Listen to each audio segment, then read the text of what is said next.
হেন প্রভু কোথা গেলা আচার্য ঠাকুর।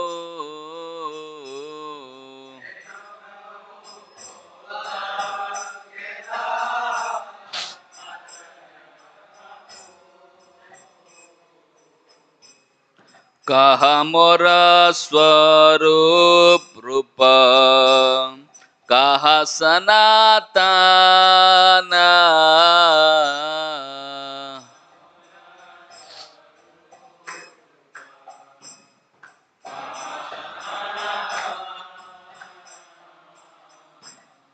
কাহা দাস রঘুনাথ পতিত পাবন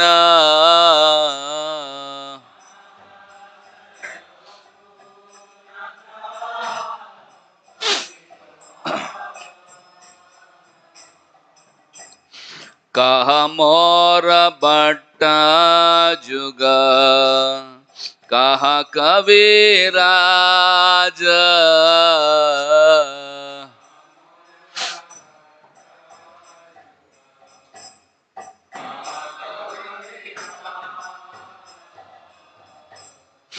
এক কালে কোথা গেলা গোরা নটরাজ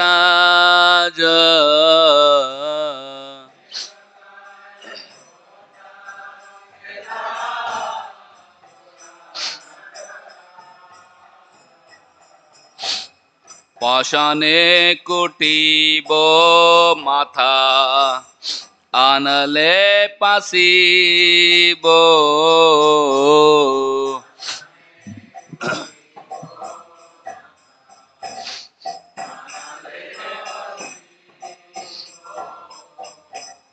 গৌরাঙ্গ গুণের নিধি কোথা গেলে পাব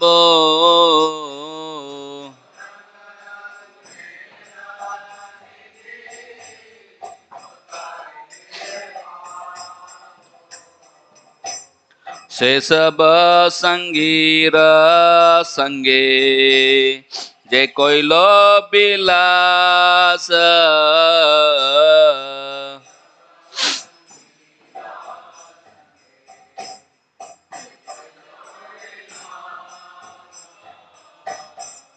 সে সঙ্গ না পাইয়া কান্দে নরোত্তম দাস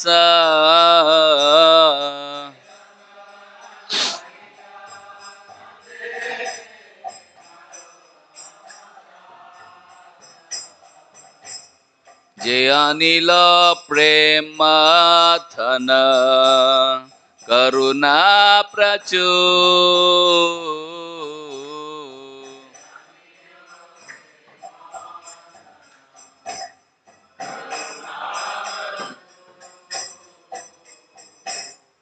হেন প্রভু কোথা গেলা আচার্য ঠাকুর।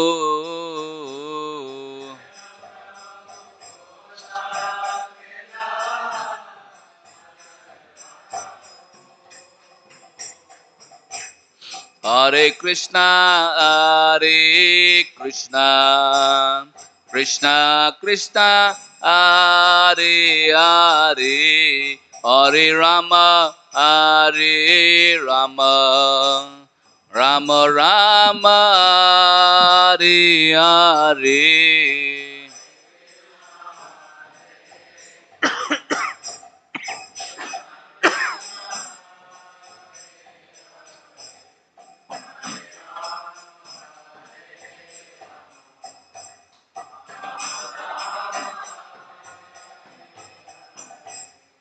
Hare Krishna, Hare Krishna, Krishna Krishna, Hare Hare, Hare Rama, Hare Rama, Rama Rama, Hare Hare.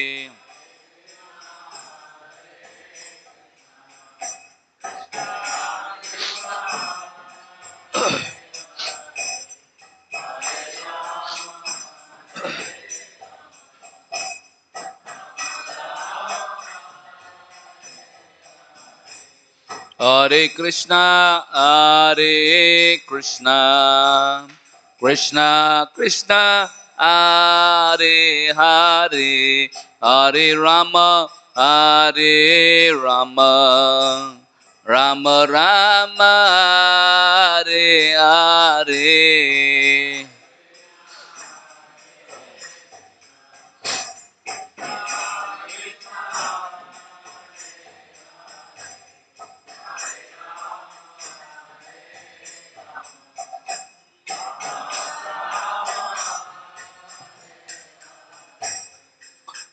Shri हरिनाम संकीर्तन की, श्रीमद् भागवतम की जय, श्रील जयानंद प्रभु की जय, निताय गौर प्रेमानंदे।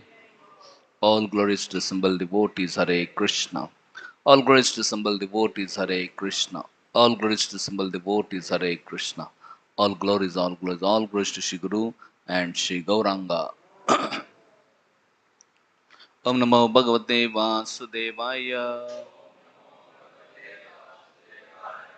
Om Namo Bhagavate Vasudevaya.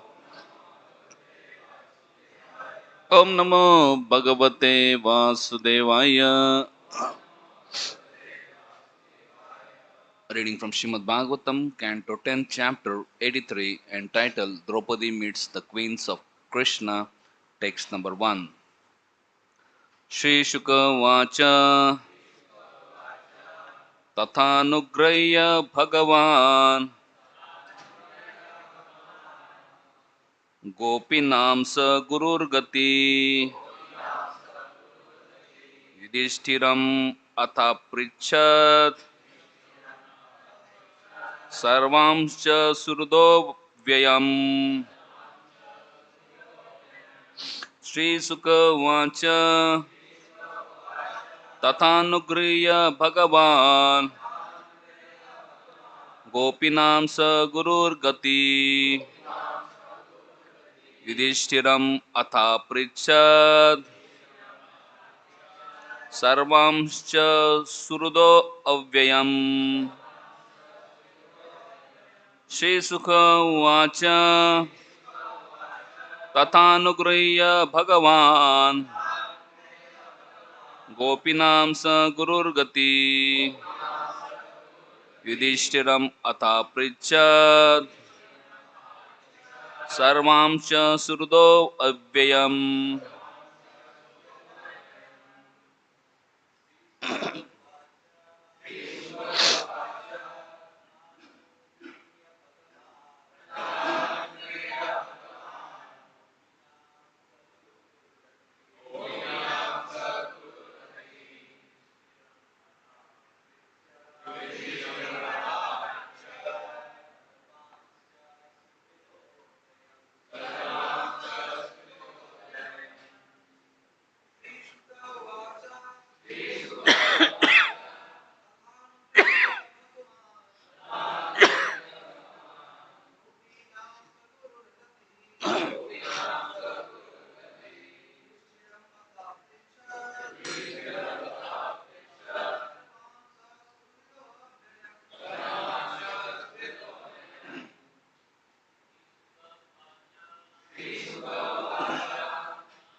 Mataji's.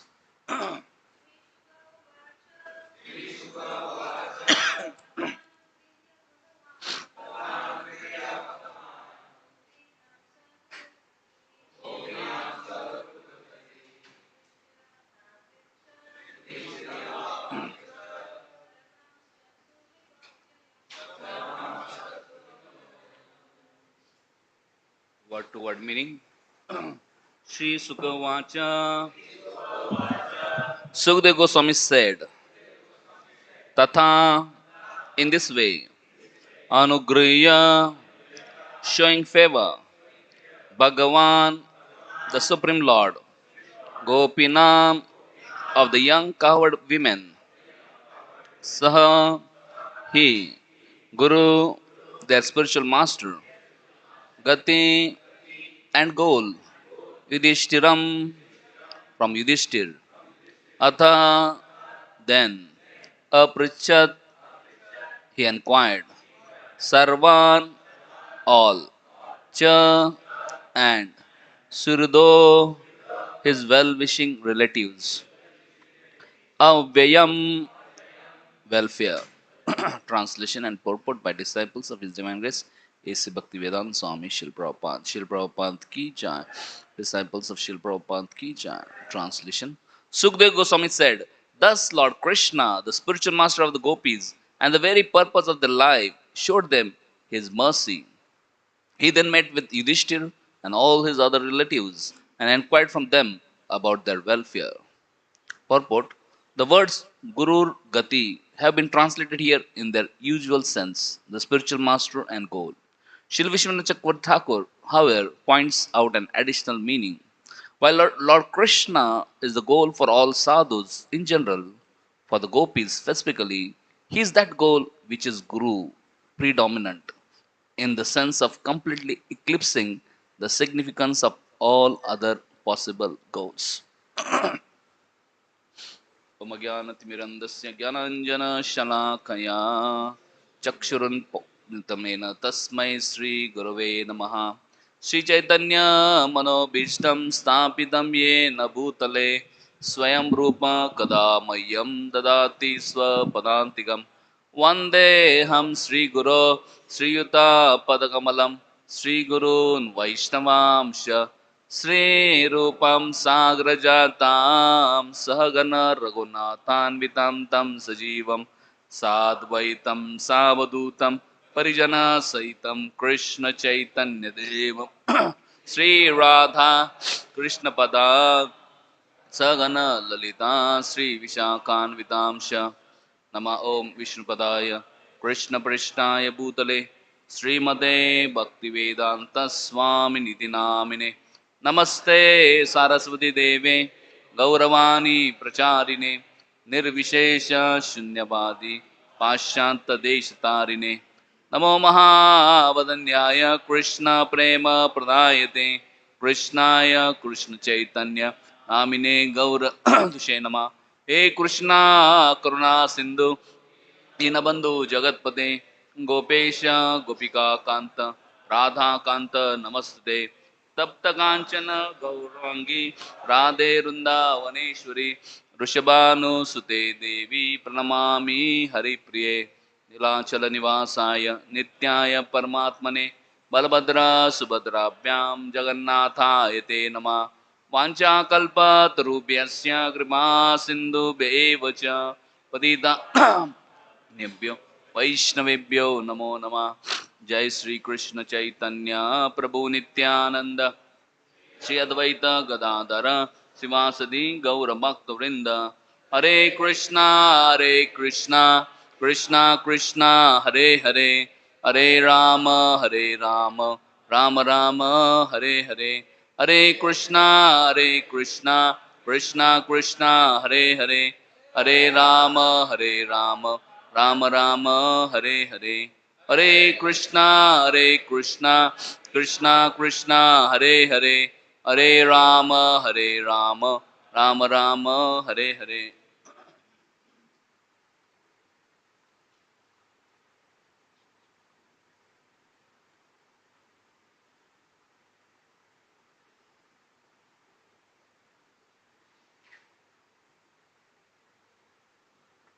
Hare Krishna.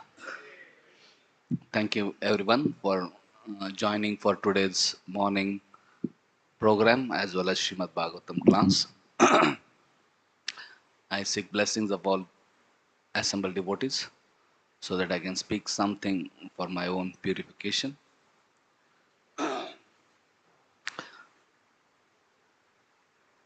So today we are discussing on chapter 83 of the 10th canto, Draupadi meets queens of Krishna.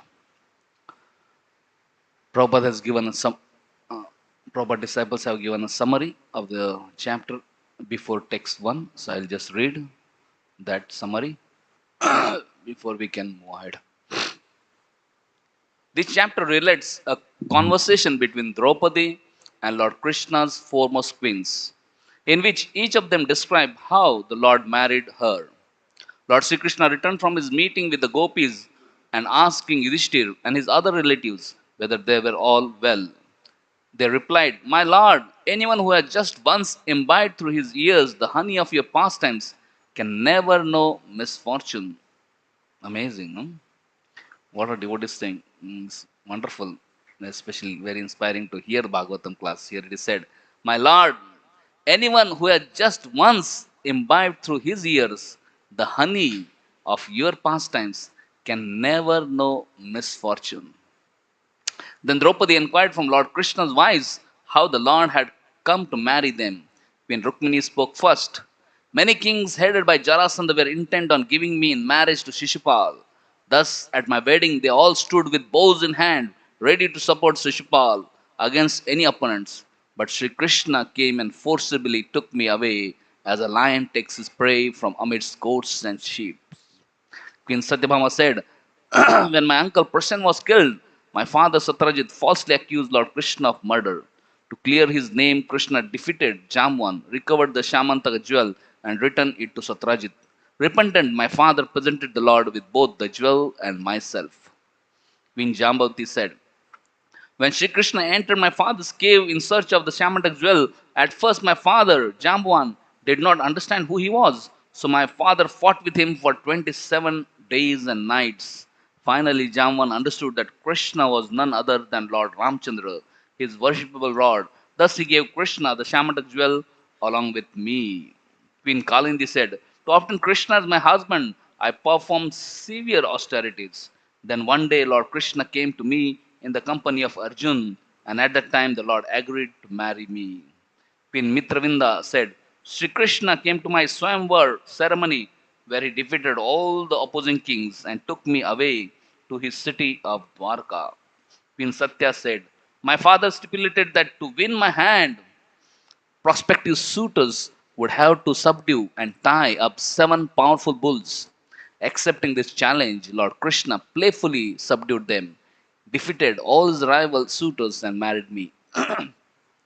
Queen Bhadra said, "My father invited his nephew Krishna, to whom I had already given my heart, and offered me to him as his bride. The dowry was an entire military division and a retinue of my female companions."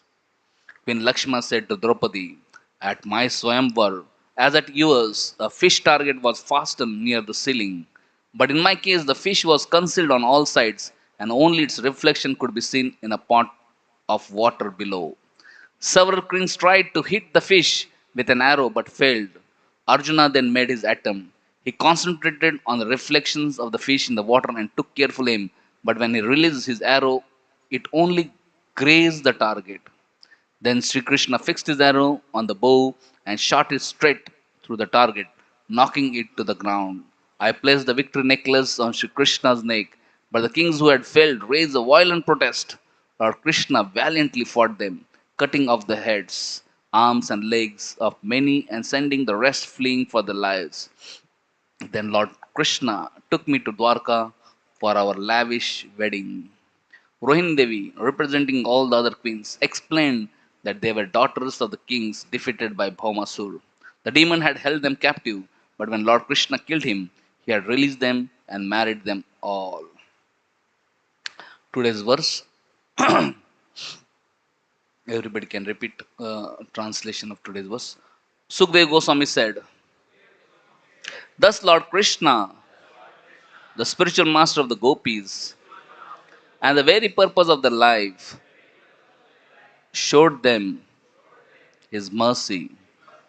He then met with Yudhishthir and all his other relatives and inquired from them about their welfare."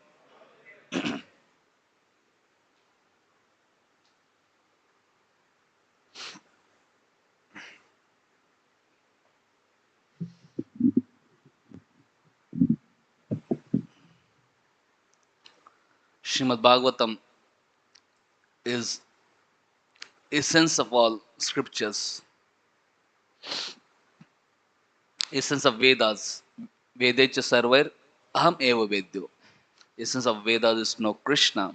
And when we study Bhagavatam, we can know Krishna in so much details. We can know Krishna's friends, Krishna's relatives, Krishna's wives, Krishna's family members, Krishna's pastimes, Krishna's activities, Krishna's names, Krishna's abode. So many details are there. And when you hear about details, we can be amazed how wonderful is Krishna, how great is Krishna. Prabhupada used to say, Western people, they say, God is great. But how great is God? Unfortunately, they don't know. But anybody reads, especially Srimad Bhagavatam, they can know how great is God. So Krishna, in this chapter, will see that Draupadi is meeting uh, 16,108 queens of Krishna at Kurukshetra. And naturally, when Draupadi is meeting all of them, she's inquiring about how Krishna married them. And here we see, in summary, details of all queens whom they're telling about their marriage with Krishna. Can you imagine a person marrying 16,108 princes? Not only married them, but he also provided for them, protected for them, mm, and gave all the facilities. He arranged 16,108 palaces individually. Not only he arranged palaces, he also expanded himself into 16,108. Does anyone know any person in the history uh, who has married so many wives and also who has expanded to be with every wife so that every wife is happy and satisfied? Mm? We know some yogis who can expand 8 or 9 times, but their expansions are just like a mirror reflections. If one expansion is eating, all expansion will be eating only. But we see Narad Muni went to 16,108 palaces and he observed Krishna was doing 16,108 different activities in every palace. So it's simply amazing. And Krishna had 10 sons and one daughter from every queen. It was not that one queen had nine sons and two daughters, or 11 sons or and no daughter or something like that. Krishna had exactly 10 sons and one daughter from every queen. And can you imagine? No ordinary person can do that. This is meaning of being supreme personality of Godhead. And this is in Dwarka. In Vrindavan, he had crores of gopi friends. And in Rasa dance, he danced with crores of gopis, not hundreds and thousands. So, this is Krishna, all attractive, supreme personality of Godhead.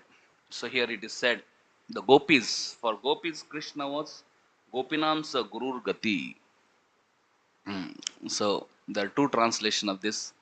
Uh, this shows that it means that Krishna was the Guru and Gati was the spiritual master and the goal for all gopis. And Vishwanath Chakravarti Thakur says, he translates that Guru Gati as the most prominent goal in their life. Such prominent goal that all other goals became insignificant. For gopis, there's nothing other than Krishna. Hmm. They were so absorbed in Krishna, there is no possibility of forgetting Krishna.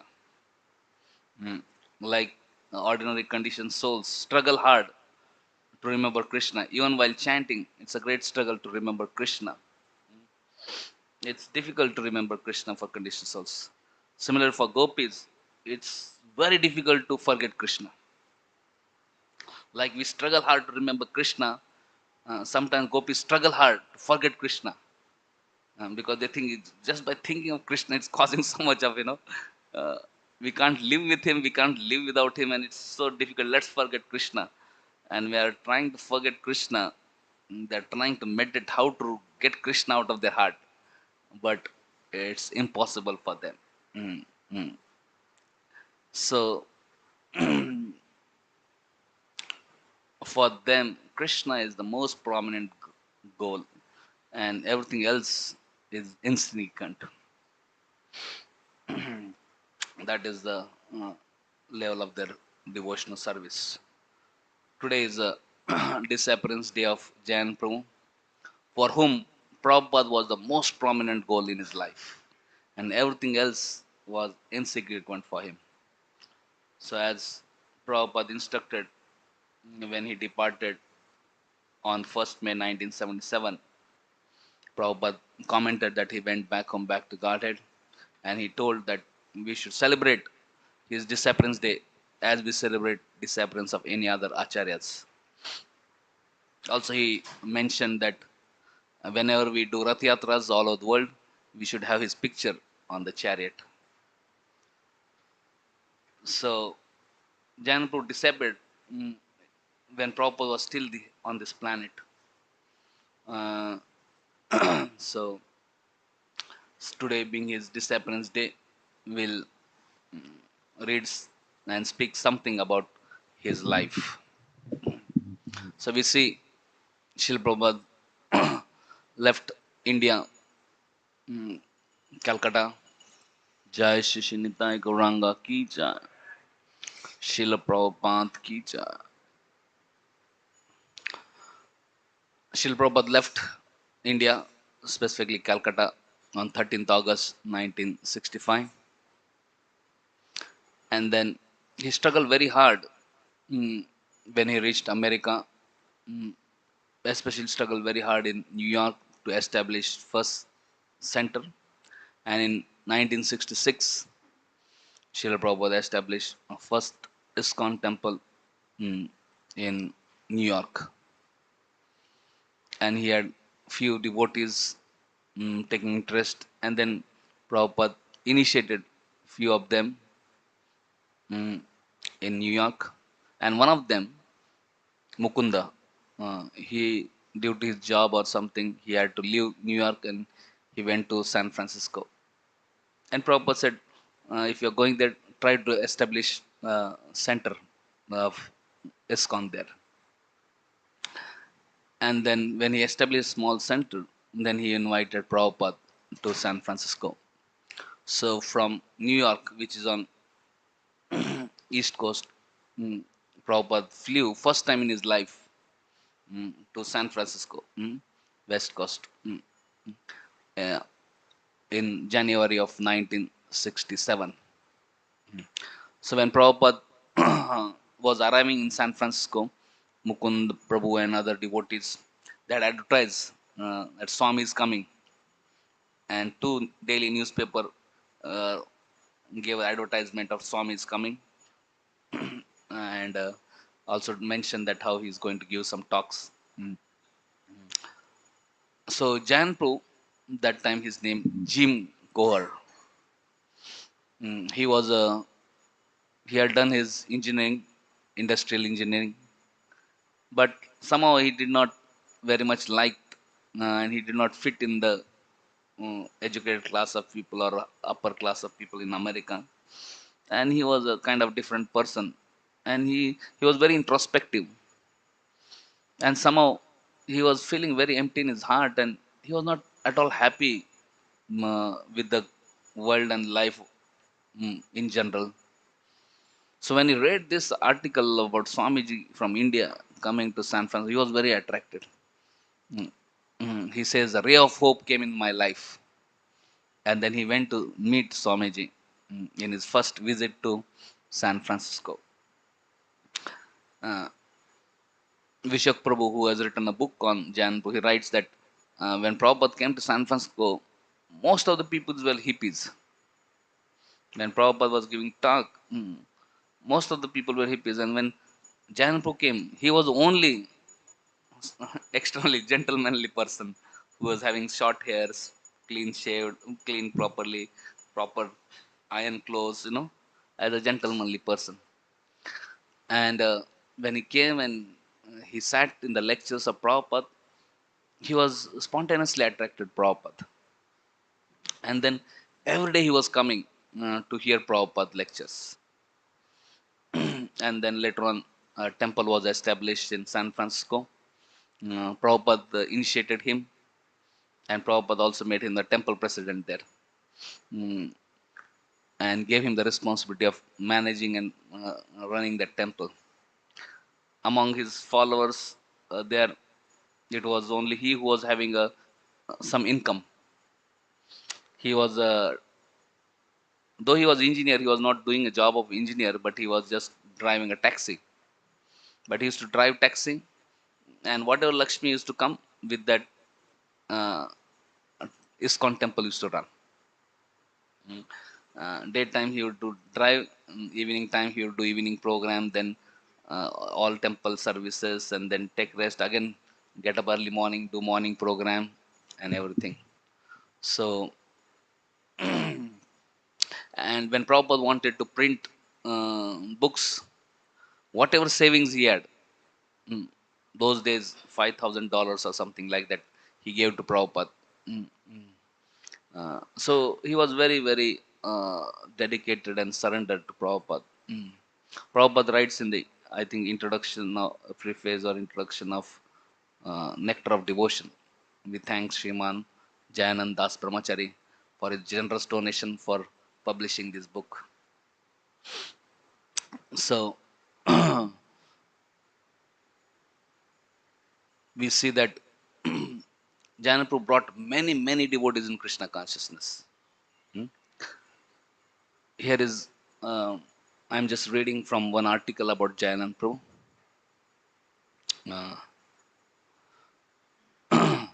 Jan was all American boy, handsome, strong, intelligent, born in more than a middle class family. Jan and Jim Coher took a degree in mechanical engineering from Ohio State University. With a background like that, it was surprising that Jayan Prabhu ended up as a cab driver in San Francisco. Karandar mm, mm, once asked him why he didn't get a better paying job. I didn't fit in with the upper class crowd, he said. Uh, so he, in 1967 January, when Prabhupada came, he attended every lecture. Mm, mm. So Jan Prabhu recalled later, I wasn't much of a religionist, but I was attracted to Srila Prabhupada. He was especially fond of attending the early morning lectures because at that hour most of the hippies would be in the bed. On some occasion, Jan Prabhu would be only guest listening to Srila Prabhupada speak from Bhagvatam. So Prabhupada used to give daily Bhagavatam. Sometimes only audience for Prabhupada Bhagavatam class was Jan Prabhu. So, and Jan Prabhu says, I was not very religious, but somehow he loved Prabhupada, and that's how he took to Krishna consciousness very seriously.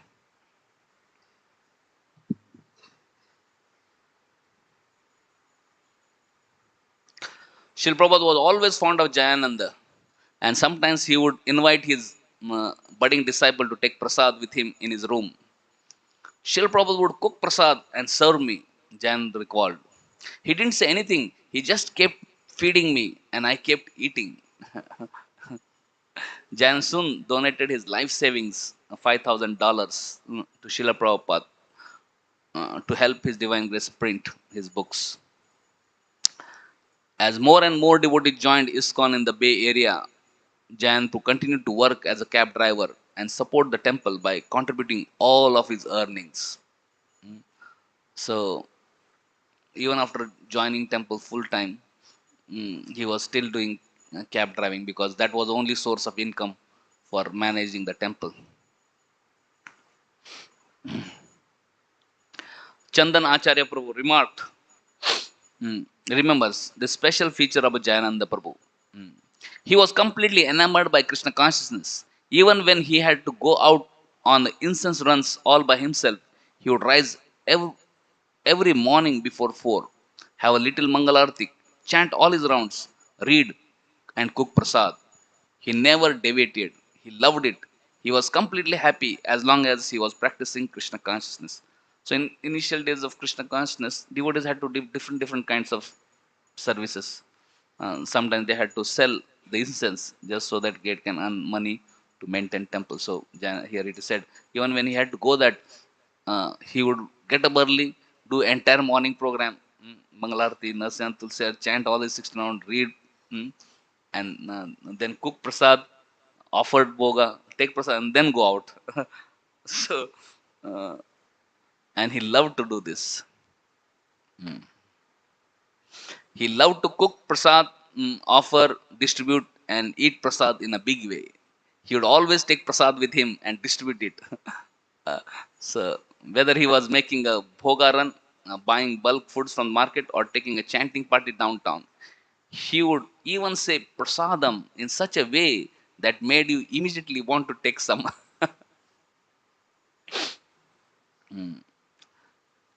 So, Janan knew how to attract people to Krishna consciousness with this prasadam weapon. Mm. When a new devotee came, for example, Janan would see to him that he was sumptuously fed with prasadam. Mm. When Jamwan Prabhu was just becoming a devotee, Jan would bring him a plate of prasadam so big that he thought he could never eat it all. Mm.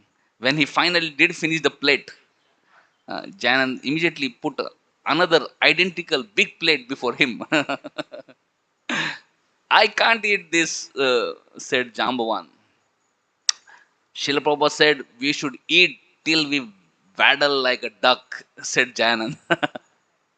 And Jamwan would finish the second plate. So he would love to cook, offer, and also eat and feed prasad. So another, another example of his attachment to Krishna consciousness is Janan's love for kirtan, chanting. Janan was always eager to take the whole temple out on Harinam chanting parties. He had special attraction for chanting in the streets. Uh, Whether kirtan was held in the temple or in the street, Jan could always be seen dancing and chanting enthusiastically. So Jan Prabhu was one who started first street Harinam Sankirtan. When Prabhupada saw, he was so happy uh, mm, on this occasion of Gaur Purnima. Jan Prabhu led the devotees on spontaneously Harinam. And Prabhupada heard that, he was so happy. Similarly, Jan was one first who was enthusiastic to distribute Prabhupada books. When Prabhupada had printed teachings of Lord Chaitanya, then he was distributing those books. Janan could always be seen dancing and chanting enthusiastically. When he was making Maharaj Das into a devotee, Janan would visit his house and have big kirtans. Even if there were only two of them, they would jump and dance. Nitai Gaur Hari Bo. Also, Karandar Prabhu recalls how one day, after working very hard for 10 hours straight, Chanan suddenly announced, "Hey, it's 10 to 7. Let's go for Artik."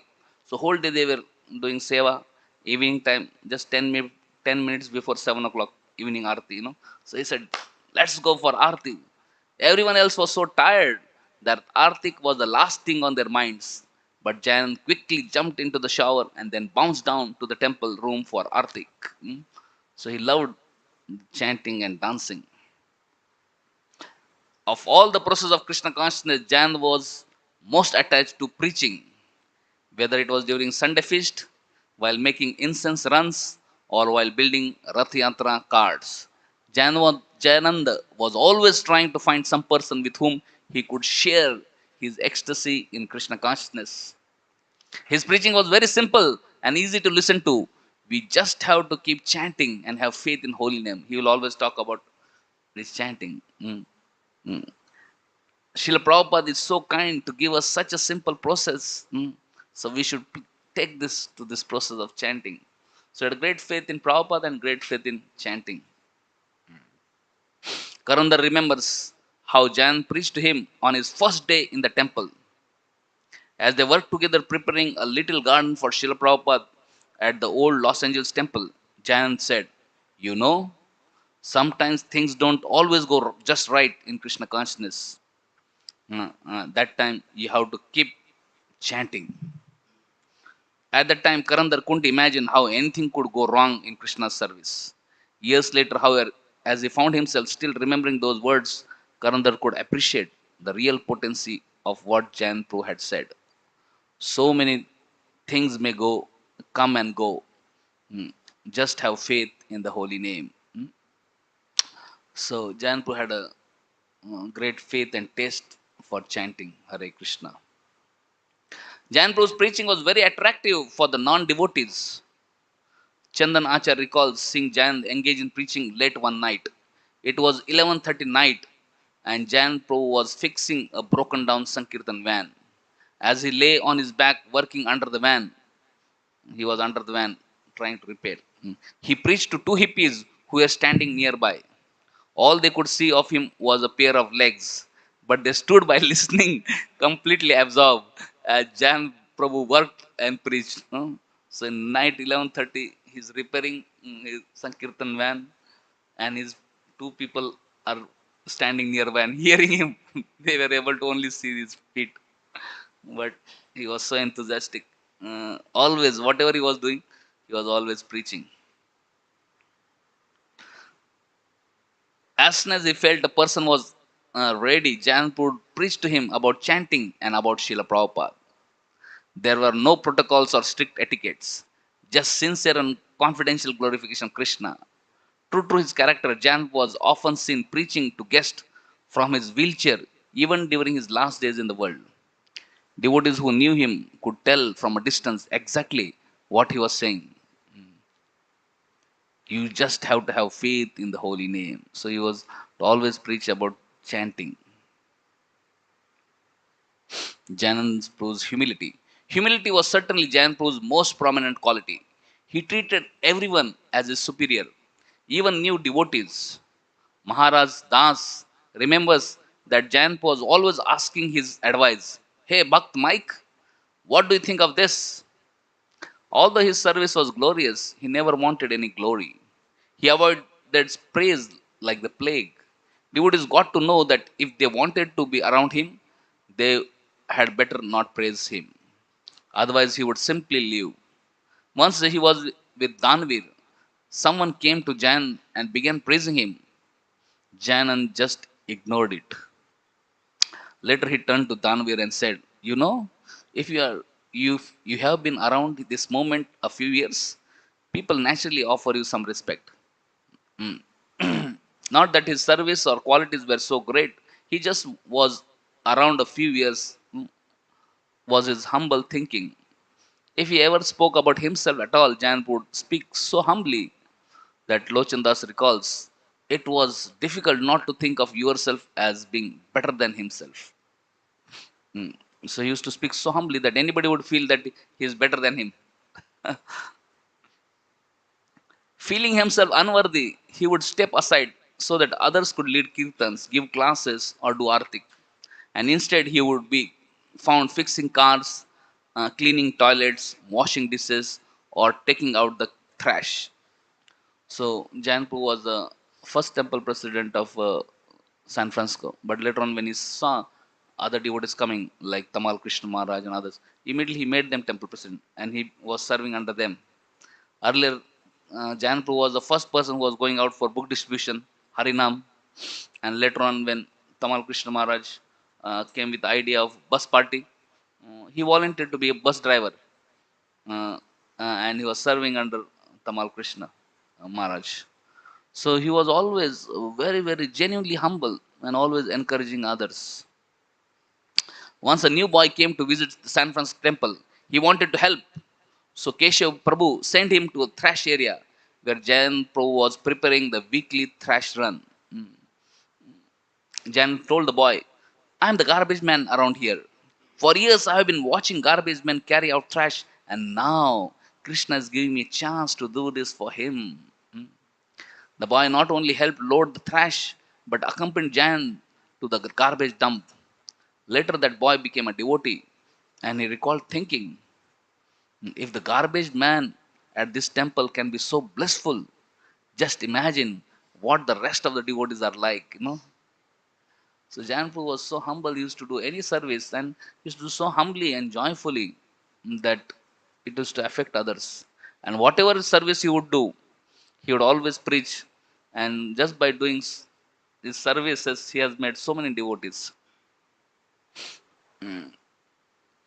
Karandar recalls another incident of Jain's humility. One day before Rath Yatra, I spent the whole day running around with Jainan. By the time we got back to the temple, it was midnight. Imagine Rath Yatra, day before Rath Yatra means super busy. The whole building was so crowded that we couldn't find any space to lie down.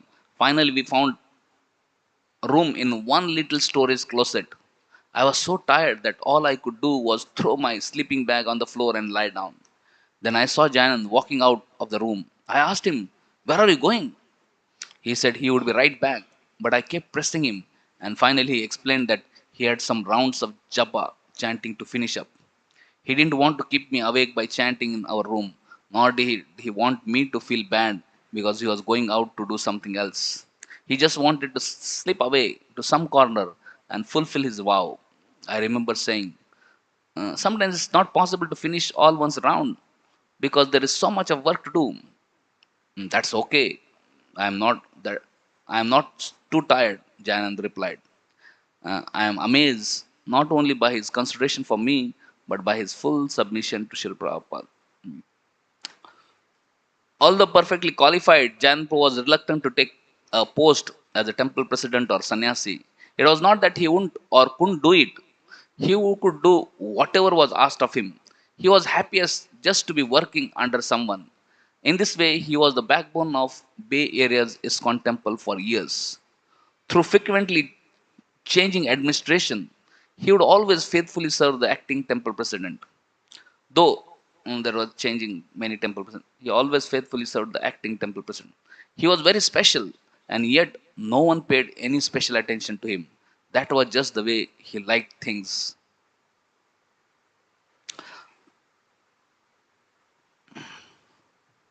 Jan Prabhu was ready to do anything that was necessary to push on Krishna consciousness.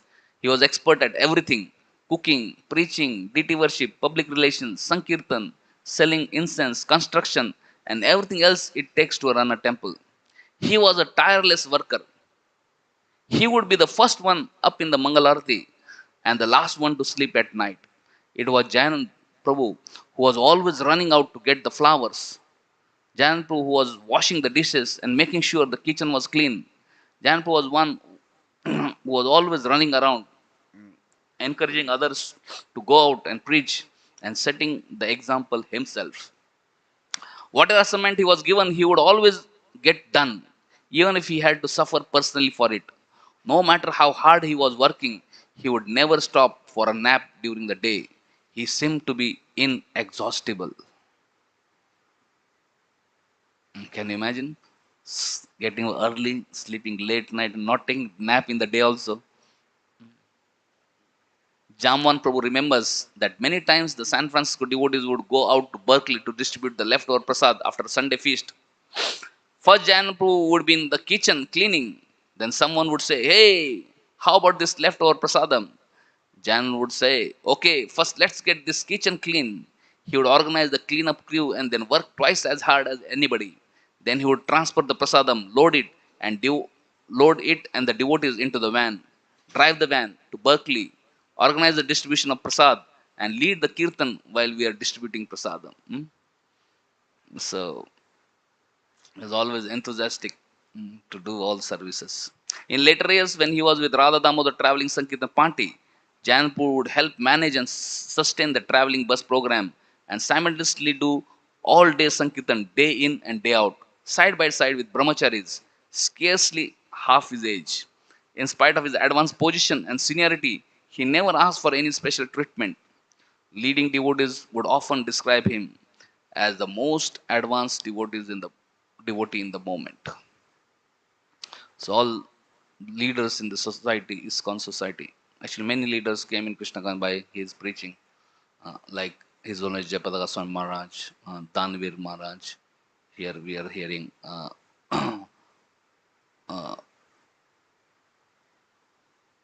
Tamal Krishna Maharaj, many others. Karandhar Prabhu was he did so much book distribution. So all of them had a great regard for Jayanand Prabhu. Those who knew Janand always noticed one remarkable quality about him. He could not criticize others. It was against his nature.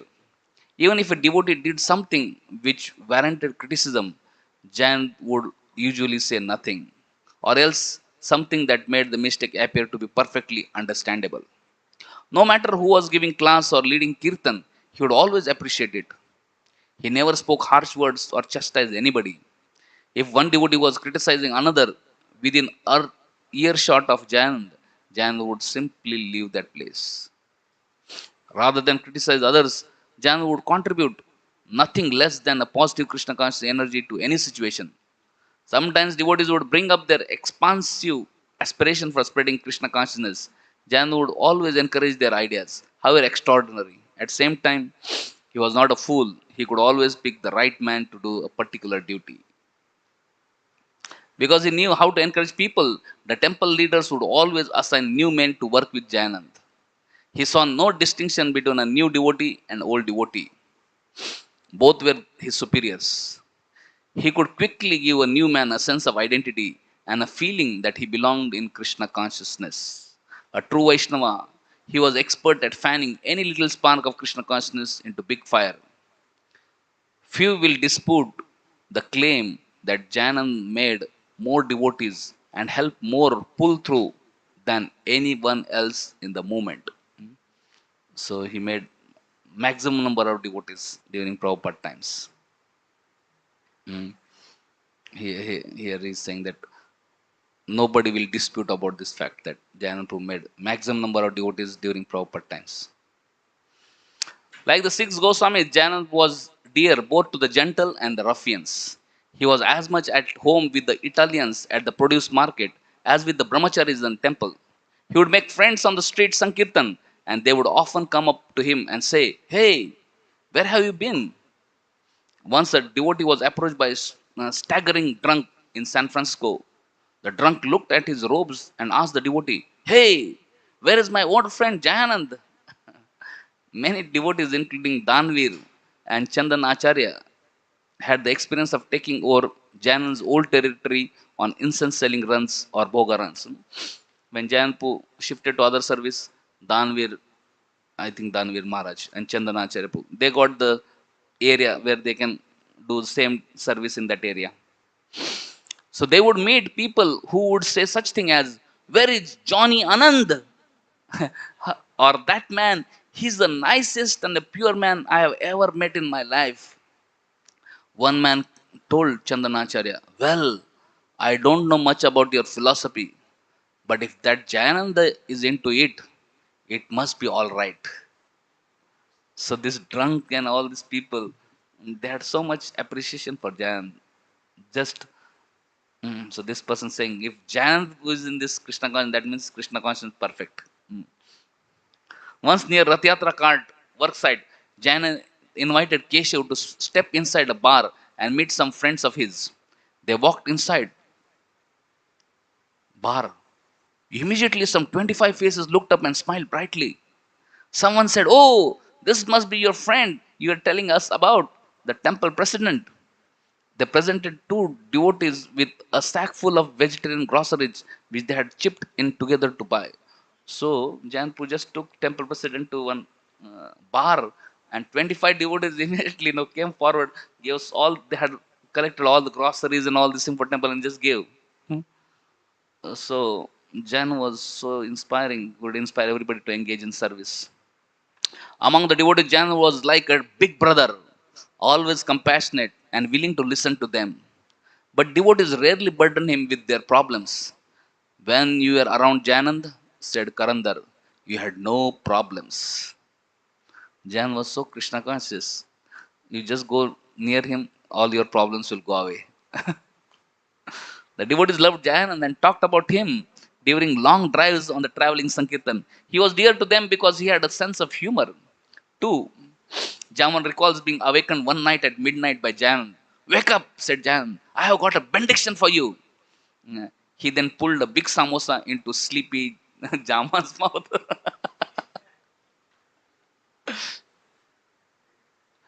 Like Maharaj Yudhishthir, Janan's enemy was never born.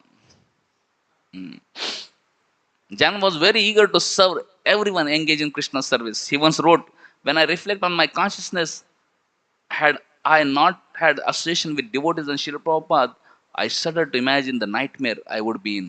If we could become a little dedicated distributing the mercy, so many could be saved, so much suffering." So he was always grateful to devotees and Prabhupada.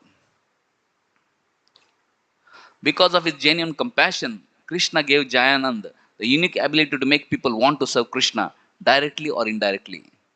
Whenever a new bhakta would come, Jan would make him feel that he was engaged in an important work. He was older, bigger, and stronger than just about anyone in the temple, and everyone was glad to be working under him. He was willing to let people do things their own way without getting finicky about details, unless somebody's creativity interfered with practical necessity. New bhakta or old, everyone felt satisfied after a day's work with Jayananda. This was especially evident during Rath Yatra time. Jan would organize a crew of cynics, bloopers, uncooperative personalities, and non devotees off the street to build the Rath Yatra carts. Although many of his men sat down for a smoke during breaks, he would get them to work 10, 12, 14 hours a day. Can you imagine? To get all these people to work 10, 12, 14 hours a day. He was always glorifying others and working hard himself. In fact, he worked harder than anybody else. All those qualities made him very inspiring to work with. Moreover, there was something very personal about Jayanand that made everyone want to help him. Once he and Maharaj Das were struggling to load a heavy refrigerator on a truck. Two drunks were walking up the alley, and Jayanand said, "I am going to give them a chance to do some devotional service." His enthusiasm for devotional service was usually contagious, and this was no exception. Those drunks were right in there helping, and the job was done in no time. Afterwards, as usual, Jan said to the drunks, "Now say Hare, and now say Krishna. Now say Hare Krishna, Hare Krishna, Jai Hari Bol." Thank you, fellas. All glories to Shilo. So he will engage everybody in service and make them chant Hare Krishna. And he was also will feed prasadam to all those. He would personally cook, and all those who would help him, he would give them prasadam. And festivals, Rath Yatra, and all these things, he would make sure that cakes and all these special items he will give to all those who had helped him in this thing. So devotees really loved serving with him, though it was a very hard work, 10, 12, 14 hours of hard work. And Janpu was very, very uh, from money point of view, he was very conjuice. He would not like to spend money. Jan was very known as a transcendental miser. He hated to spend any money of Srila Prabhupada's money. He hated to spend any of Srila Prabhupada's money. Personally, he had almost no possessions, even during his years as a householder. When he was on the road selling incense, he would sleep in the car or on the bench, or sometimes with friends he had made in various cities. Many of these friends, such as Maharaj Das and Jiv Das, later on became devotees as a result of Jayananda Prabhu's preaching. Jayananda Prabhu would use his personal charm with people to get them to give everything free or at a very discount price. Without spending huge sums of money, he would personally collect nearly all the bhoga, all the flowers, all the lumber, paint, and everything else needed to put up Ratha Yatra every year. One year, there were hundreds of devotees at the temple to feed just before the festival. Jan Prabhu went to see some of his famous friends at the produce market. Uh, Janpu went to see one of his famous friends at the produce market, Banana King Louis. He went to see Banana King Louis. He came back with 4 free truckloads of bananas and first class pineapples, coupled with some donated milk products. The devotees ate bananas, pineapple, and cream as much as anyone could eat, all for free. Janpu would get almost anything done for free, such as printing, advertising, and memographing for Rath Yatra publicity. What he couldn't get for free, he would get at a very huge discount. And when he had paid, he would get his money's worth. For example, after the festival would end, he would rent a big truck with which to haul all the equipment back to the temple. All the devotees would be exhausted after weeks of hard work.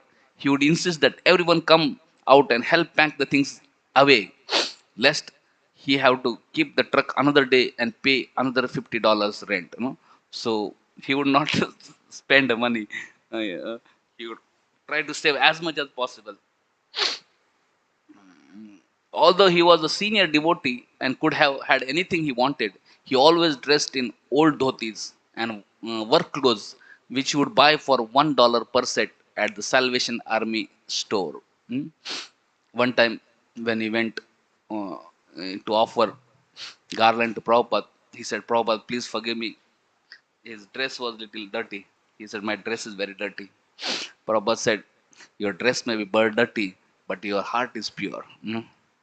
So he was very pure-hearted person, great love for Prabhupada. Then his life was completely dedicated for Srila Prabhupada.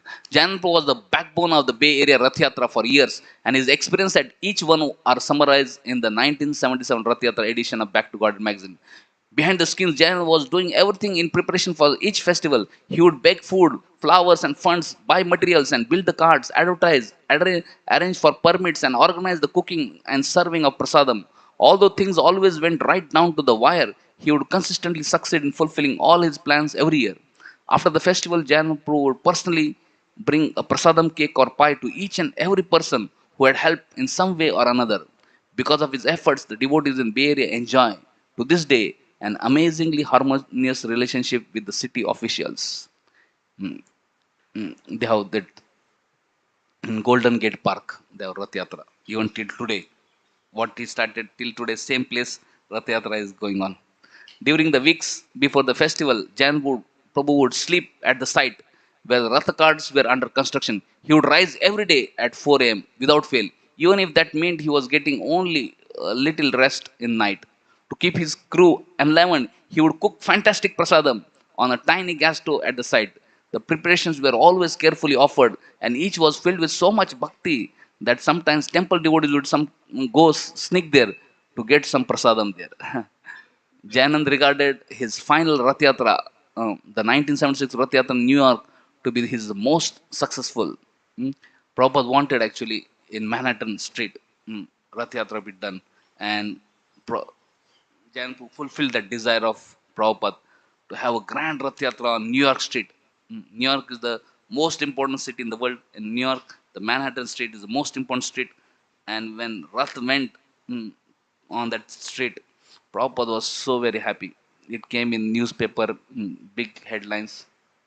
So Jayan Prabhu was writing about this Rath Yatra to hey, one devotee, Keshav Prabhu, in letter. Somehow I got the fortune to work on the New York Rath Yatra. It was such an auspicious opportunity. Prabhu was coming. There was finally a first class center in Manhattan, and somehow Toshan got an okay to use the Fifth Avenue for the parade route.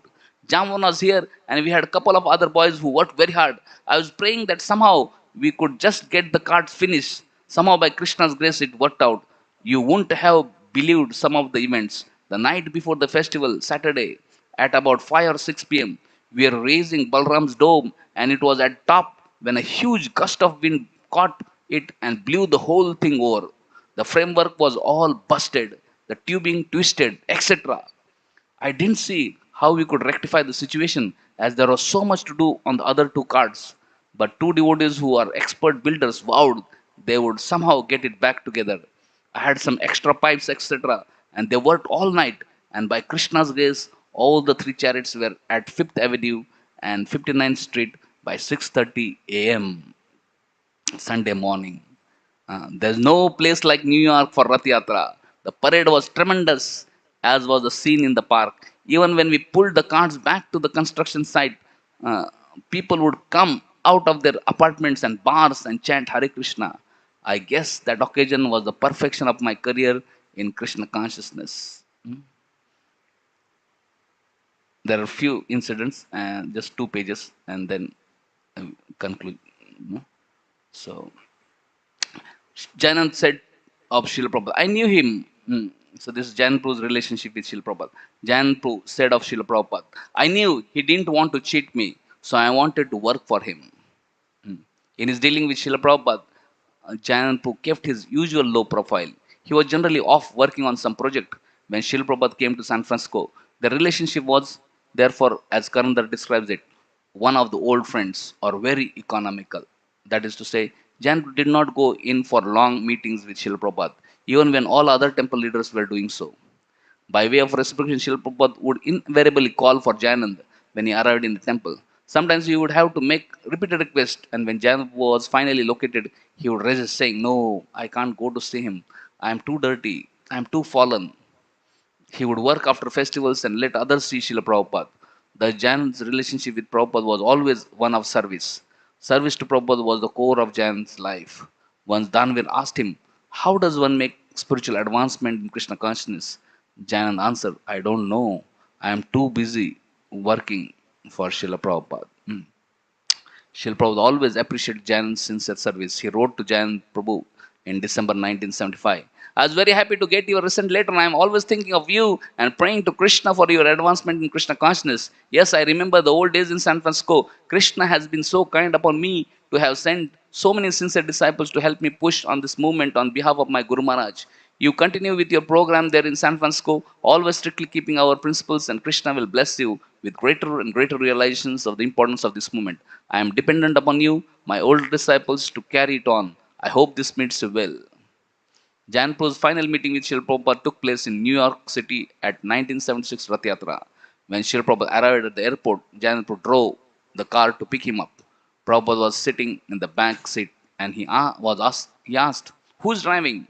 The devotee said, "Oh, this is Jayanand." "Oh, I know Jayanand. He gave me $5,000 to print my Bhagavad Gita." Jayanand Prabhu's fearlessness. Jayanand Prabhu was not only big and powerful in body, he was strong with faith in Krishna. Therefore, nothing could frighten him. Once on San Francisco Market Street, Jayanand Prabhu was playing Mridangam and leading a Kirtan party. When down the street, an enormous man appeared. He was at least 7 feet tall and weighed perhaps 300 pounds. His unkempt beard and drunken appearance indicated that he was an old veteran living in the bars of his pension. As they approached the Kirtan party, the temple reserve Kshatriyas, Keshav Das and Guru Kripa Das, readied themselves for a fight. Sure enough, the monster marched up to Janan, turned, and began to shout, "Stop this chanting!" Jan looked at him straight in the eye and said firmly, "Just chant Hare Krishna. Just chant Hare Krishna."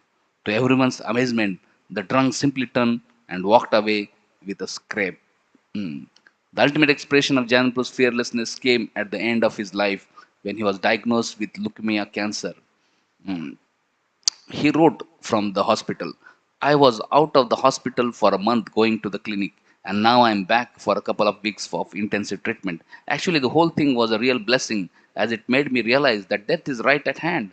Somehow I need these potent reminders to help me advance in Krishna consciousness. For the time I was in temple, I was appreciating Krishna consciousness so much more than ever before. So it's been a real blessing."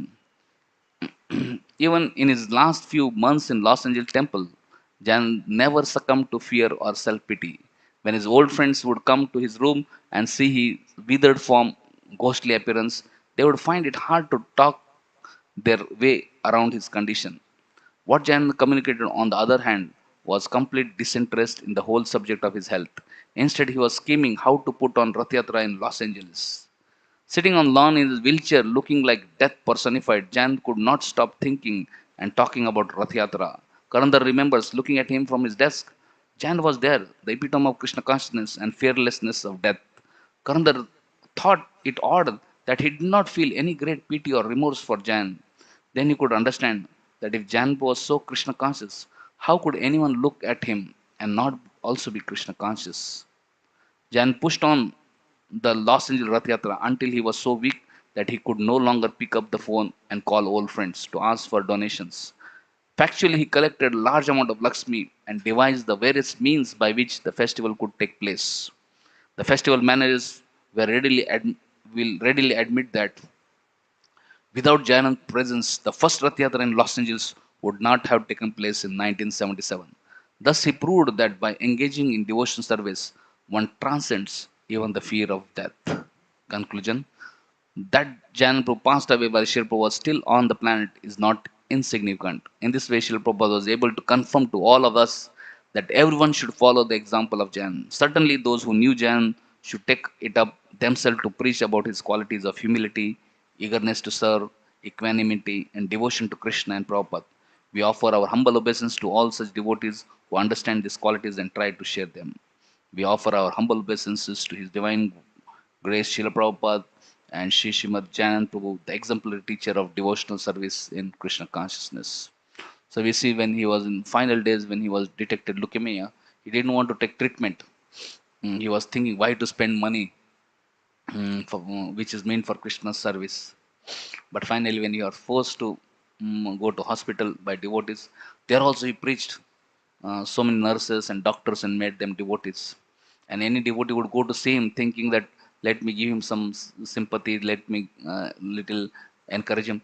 When they used to go and see his Krishna consciousness, they would get encouraged. How in final days he's so fearless and he's so enthusiastic to share Krishna consciousness. And he had actually some money left. He gave that money to Prabhupada, but he did not use it for expensive treatments and other things. So for him, service to Prabhupada was the most prominent thing. Nothing was more important of goal than this. Like here we see, it is said, Gopinam sa Gurur Gati. For gopis, serving Krishna, pleasing Krishna was the most prominent goal, and there was nothing comparable. Every other thing was insignificant. Similarly, we see for Jayanand Prabhu, the most prominent thing in his life was to serve Prabhupada and fulfill his desires, whether it would be book distribution, Sankirtan, Rath Yatra, or any service required. So, on this day of his disappearance, let us pray to Jayan Prabhu that we can also develop some drop of faith in Srila Prabhupada and Guru Parampara. We can also dedicate ourselves selflessly, enthusiastically in this mission. We can also develop a drop of faith in the chanting of the holy names.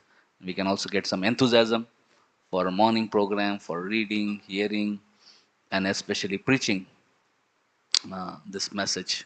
Hare Krishna, Hare Krishna, Krishna Krishna, Hare Hare, Hare Ram, Hare Ram, Rama Rama, Hare Hare.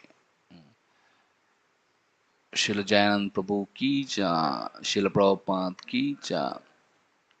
There are a couple of books written on life of Jayan Prabhu. Maybe today, sometime, daytime, you can go through those books. His life is really very exemplary. So he's the first Hare Krishna saint who went back home, back to God. Hare Krishna.